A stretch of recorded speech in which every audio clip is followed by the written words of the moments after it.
The keys felt heavy in my hand as I stood in the driveway of my family's mansion, watching my cousins pile into the Mercedes I was expected to drive. Another weekend, another round of being their personal chauffeur. If only they knew who really owned the cars they were so proud of. My name is Olivia Chen, and I'm the secret owner of Elite Auto Financial, one of the largest luxury car leasing companies in the state. But to my family, I'm just poor cousin Olivia, the one who couldn't afford her own car and therefore must be grateful to drive theirs. Hurry up. My cousin Madison called from the backseat, her designer purse probably worth more than what they thought I made in a month. We're going to be late for brunch. I slid into the driver's seat, adjusting the mirrors of the car that technically belonged to my company. Not that they knew that. To them, I was just the family failure who wasted her business degree on some boring job at a financial firm. It hadn't always been this way. Growing up, I was the star of the family's straight A's, class president, full scholarship to Wharton. Everyone expected great things from Uncle George's brilliant daughter. Then came the accident that killed my parents, leaving me with nothing but debt and a half-finished business degree. You can live with us, Uncle George had offered, his new wife Vanessa nodding beside him. But you'll need to contribute somehow. Contribute meant being their on-call driver, available at any hour to chauffeur my cousins and their friends around the city. After all, they reasoned since I couldn't afford my own car, I should be grateful for the privilege of driving theirs. What could I say? I needed a place to live while I finished my degree. Remember, Vanessa would say every time I took the keys, these are expensive cars. Don't even think about taking them anywhere else. They're not for your personal use. The irony of her warning never failed to amuse me. Because what my family didn't know was that during those long hours waiting in parking lots while my cousins shopped or partied, I wasn't just sitting idle. I was building something. It started with research. Waiting outside high-end restaurants and clubs, I noticed a pattern. Luxury cars, most of them leased, many of them late on payments. The wealthy lifestyle often hid shaky finances. I saw an opportunity. Using my business school knowledge and the small insurance payout from my parents' accident, I started buying up bad car leases at a discount. Within a year, Elite Auto Financial was born, operating through a maze of shell companies that hid my identity as the owner. Did you hear about the Williamsons? My cousin Sophia gossiped from the backseat as I drove them to another Sunday brunch. Their cars got repossessed. How embarrassing. I kept my face neutral in the rearview mirror. The Williamsons had been 3 months behind on their lease payments to Elite Auto. Just another rich family living beyond their means. That's what happens to people who can't manage money, Madison smirked. Unlike us. Daddy just got me a new Porsche for my birthday. I gripped the steering wheel tighter, remembering the lease agreement that had crossed my desk last week. Uncle George had overextended himself on that Porsche, just like he had on the Mercedes I was driving now. Just like all their cars.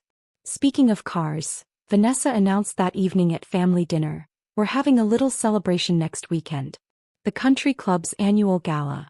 And you'll drive us, of course, Madison added, not even bothering to phrase it as a question.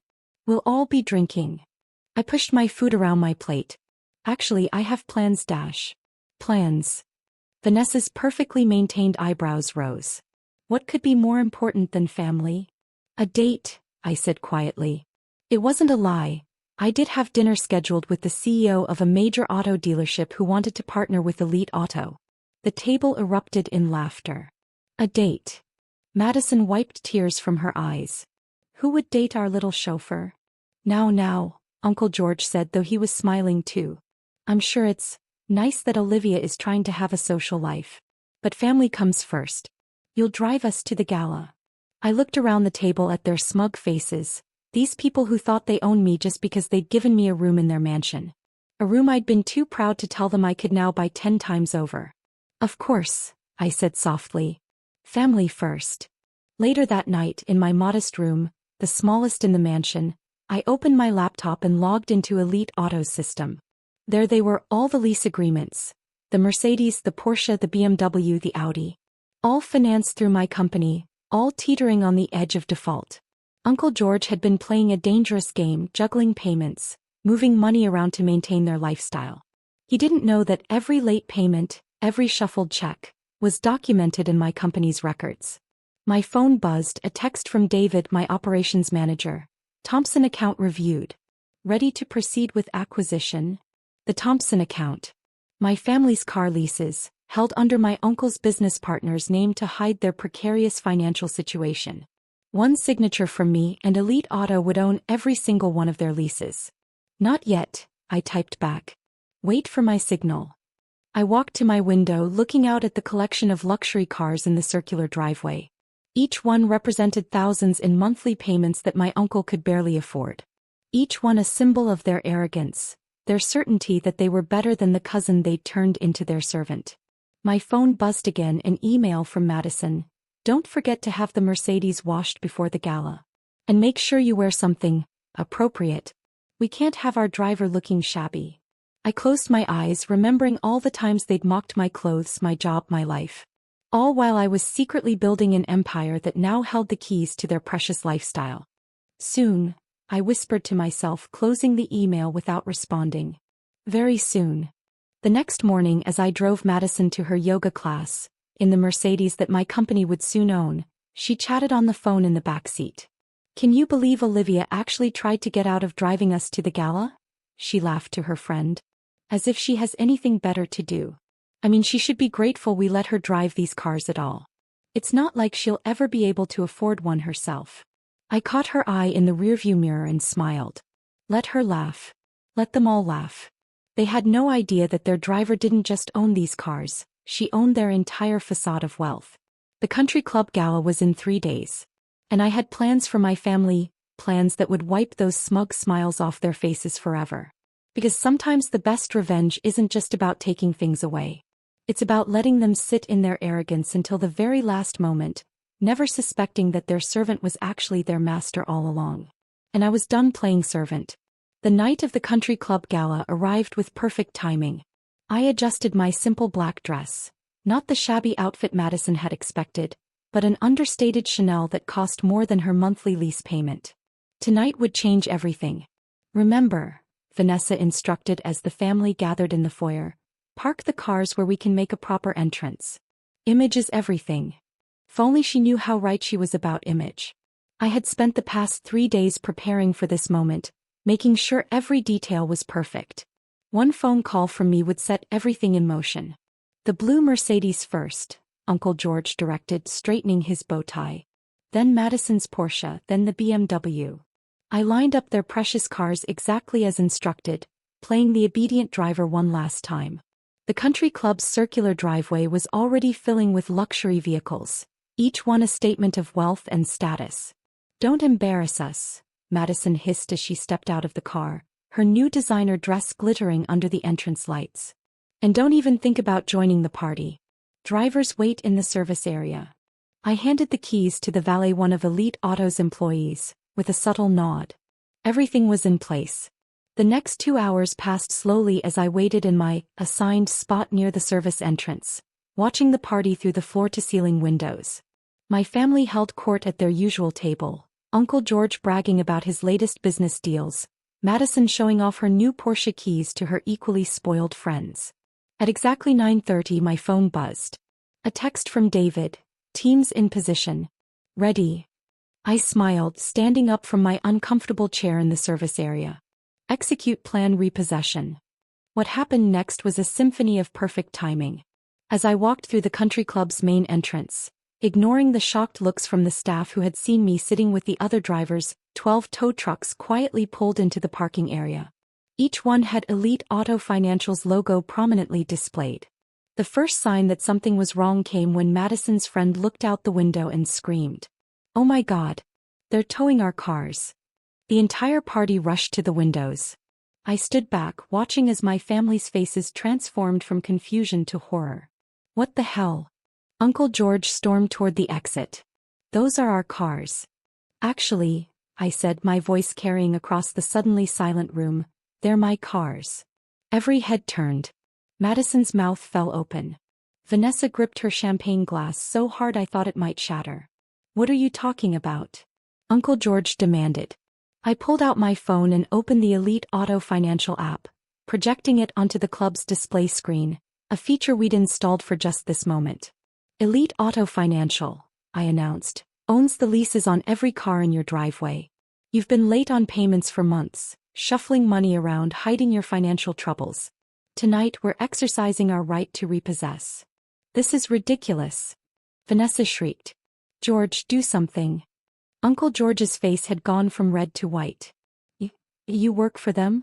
No, I smiled, pulling out my business card. I own Elite Auto Financial. Every lease agreement, every payment, every car, they all belong to my company. And you're in default. Madison stumbled forward, her perfect makeup streaked with tears. But my Porsche. Daddy just got it for me. No, Madison. Daddy signed a lease he couldn't afford, using money he didn't have, to maintain an image that wasn't real. Just like all your cars. Through the windows we could see the tow trucks efficiently loading up vehicles. My family's Mercedes, Porsche, and BMW were already secured and ready for transport. You can't do this. Uncle George grabbed my arm. We're family. I pulled away, my voice cold. Family? Was it family when you turned me into your servant? When you mocked me, belittled me, treated me like your personal chauffeur? We gave you a home. Vanessa protested. No, I corrected her. You gave me a servant's quarters and called it kindness. Meanwhile, I built a company worth more than everything you own or thought you owned.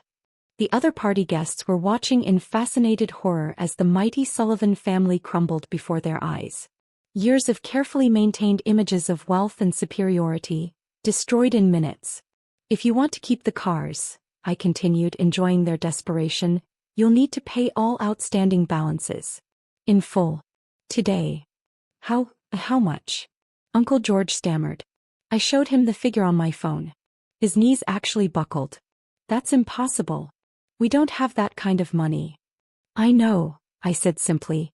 You haven't had that kind of money for a long time. You've just been good at pretending.